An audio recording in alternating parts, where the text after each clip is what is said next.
Megastar Chiranjeevi తమ్ముడిగా సినిమాల్లోకి అడుగుపెట్టినా కానీ తన స్వాగ్, స్టైల్ ఇంకా స్క్రీన్ ప్రెజెన్స్ తో సపరేట్ ఫ్యాన్ బేస్ ఏర్పరచుకున్నారు. అన్నిటికన్నా ముందు మా పవర్ స్టార్ అని చాలా మంది ఫ్యాన్స్ అతని కోసం ఏదైనా చేయడానికి సిద్ధపడతారు అన్న సంగతి తెలిసిందే కదా. అలానే ప్రస్తుతం డెప్యూటీ సీఎం గా ఉన్న సనాతన ధర్మం కోసం చేసే దీక్షలు, డివోషనల్ టూర్స్ అన్నీ మన దేశం బాగుండాలని పవన్ కోరిక.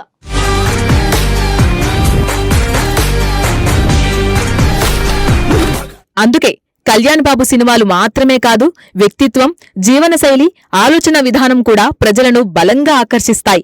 ఇలాంటి వ్యక్తి ఒక కమర్షియల్ యాడ్ చేయడానికి సిద్ధమైతే పెద్ద పెద్ద కంపెనీలు ఎంతటి పారితోషికమైనా ఇవ్వడానికి సిద్ధంగా ఉంటాయి అనడంలో ఎలాంటి సందేహం లేదు.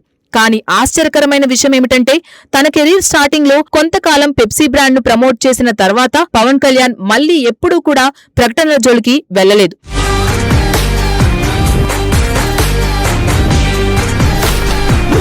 ఇటీవల జరిగిన ఒక ఈవెంట్ లో దర్శకుడు హరీష్ శంకర్ ఈ విషయంపై ఆసక్తికరమైన వివరాలు వెల్లడించారు. ఆయన మాట్లాడుతూ, తమ కాంబినేషన్ లో వచ్చిన గబ్బర్ సింగ్ సినిమా భారీ విజయాన్ని సాధించిన తరువాత పవన్ కళ్యాణ్ క్రేజ్ అమాంతం పెరిగిపోయిందని చెప్పారు. ఆ సినిమా తరువాత నిర్మాతలు ఆయనతో సినిమా చేయడానికి పోటీ పడినట్లే కార్పొరేట్ కంపెనీలు కూడా తమ బ్రాండ్లను ఆయన ద్వారా ప్రమోట్ చేయించుకోవాలని క్యూ కట్టాయని వివరించారు.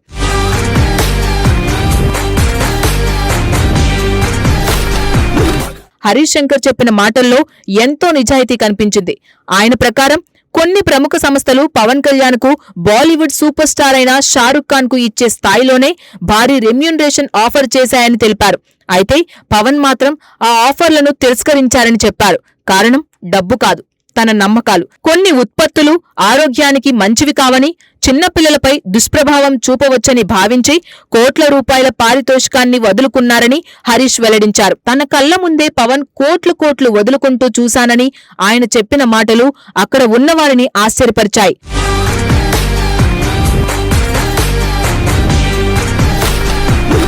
హరీష్ ఈ వ్యాఖ్యలని నిన్న ఉస్తాద్ భగత్ సింగ్ సినిమా నుండి విడుదలైన ఆరా ఆఫ్ ఉస్తాద్ పాట లాంచ్ సందర్భంగా చెప్పారు. హరీష్ శంకర్ మాట్లాడుతూ, ఈ పాట కేవలం అభిమానంతో చేసినది కాదని స్పష్టం చేశారు. పవన్ కళ్యాణ్ జీవన ప్రయాణం, ఆయన ఎదుర్కొన్న కష్టాలు, ఆయన రాజకీయ ఇంకా సినిమా ప్రయాణం ఇవన్నీ అర్థం చేసుకుని ఆయన వ్యక్తిత్వాన్ని ప్రతిబింబించేలా ఈ పాటను రూపొందించామని తెలిపారు.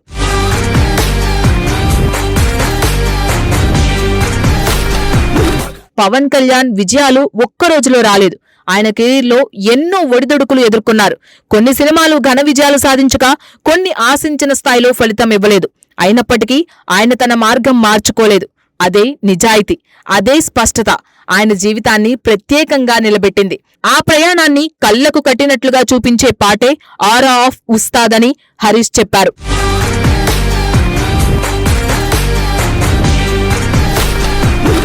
ఈ పాట కోసం తాను ఇంకా సంగీత దర్శకుడు దేవిశ్రీ ప్రసాద్ చాలా రోజుల పాటు చర్చలు జరిపారని తెలిపారు. అయితే ప్రముఖ గేయ రచయిత చంద్రబోస్ మాత్రం కేవలం 8 గంటల్లో ఈ పాటను పూర్తి చేశారని చెప్పి అందరినీ ఆశ్చర్యపరిచారు. సాధారణంగా హీరో ఇంట్రో సాంగ్స్ ఏ హీరోకైనా సరిపోతాయి.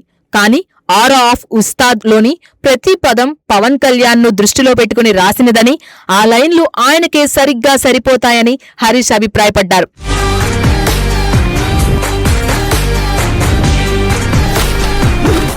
పవన్ కళ్యాణ్ వ్యక్తిత్వం గురించి మాట్లాడితే, ఆయన డబ్బు కంటే విలువలను ఎక్కువగా గౌరవిస్తారని ఈ ఉదాహరణ స్పష్టంగా చెబుతోంది.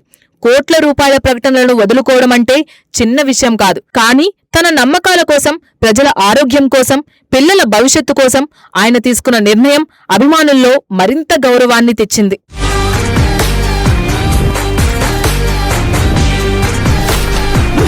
ఇక అభిమానులు ఎంతో ఆసక్తిగా ఎదురుచూస్తున్న ఉస్తాద్ భగత్ సింగ్ వచ్చే నెల 26న ప్రేక్షకుల ముందుకు రానుంది. మొత్తానికి పవన్ కళ్యాణ్ ఒక నటుడిగా మాత్రమే కాదు, తన విలువలకు కట్టుబడి ఉండే వ్యక్తిగా కూడా ప్రత్యేకంగా నిలుస్తున్నారు. డబ్బు కన్నా నమ్మకాలను ముఖ్యంగా చూసే ఆయన ధోరణి అభిమానుల్లో ఆయన స్థాయిని మరింత ఎత్తుకు తీసుకువెళ్తుంది. అదే కారణంగా ఆయన పేరు వినగానే ఒక ప్రత్యేకమైన గౌరవ భావన ప్రతి ఒక్కరిలో కనిపిస్తోంది.